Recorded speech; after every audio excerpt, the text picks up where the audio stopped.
Kitu chochote kinachohusisha mchele, hicho kitu ni hatari ndugu yangu. Kinachoendelea sasa ni maandalizi ya timu zote mbili, na leo kila upande ulikuwa unafanya jambo ambalo wanaweza kulifanya. Sisi jambo ambalo tunaweza kulifanya ni kula chakula ambacho sahani ni shilingi 10,000.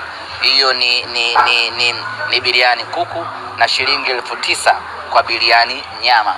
Wenzetu wamekula chakula ambacho wao kinawahusu ambacho ni supu ya shilingi 1,000. Kilichobaki sasa ni maandalizi ya mchezo wetu, na hapa mara baada ya kula na kushiba, tunamshukuru Mwenyezi Mungu, tutakaa kikao chetu sasa kupanga mikakati ya kiushindi, tunaendaje katika mchezo huo. Niseme tu ya kwamba sisi mechi hii tumeitolea macho kweli kweli. Ni mechi ambayo tunaitaka kweli kweli. Ni mechi ambayo tunataka kuwakata watu kilimi. Ni mechi ambayo tunataka kutengeneza heshima yetu ya mashabiki wa Simba Sports huko nje. Ni mechi ambayo tunataka kuonesha watu kwamba sisi ni mashabiki wa Simba, lakini na mpira wenyewe tunauweza na mpira wenyewe tunaujua. Sisi tuna watu wa kutisha sana.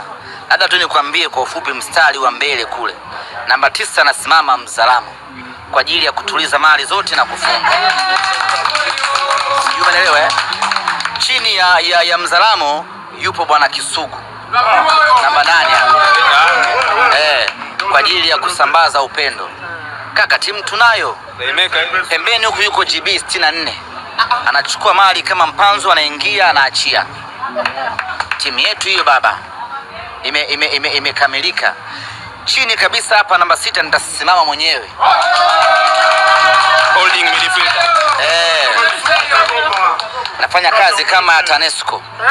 Sambaza umeme, pandisha nguzo, naweka nguzo, na ngoa nguzo ya bati, naweka nguzo ya chuma. Siku hiyo ya tarehe 21, nyuma kabisa yuko Mkoba Chiko